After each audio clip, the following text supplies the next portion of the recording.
TJ Torado, and this trophy, and he's holding it, so it must be you.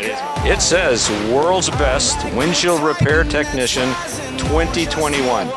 4 years a competitor. And where are you from? I am from Houston, Texas. And this has been your career choice for several years, right? This is what you do. Actually, no. Well, I've been doing this for 17 years, yes. In between, I did work in corporate world, but I never left this. It was just my side thing. And then quit my job one day and then decided to do this full time.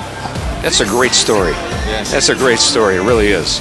And evidently, it's worked out really well.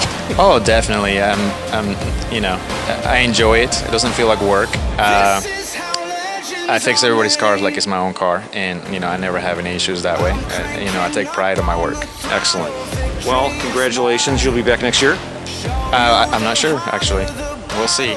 Wait a minute. Wait. What do you mean you're not sure? Well, you're going to win the thing and walk away. I'm not sure what I'm going to do with it yet. I haven't decided, but I probably will be next year, yes. All right, good. Well, I hope to see you next year, TJ. Thank you. All right, congratulations. Thank you so much. World's Best.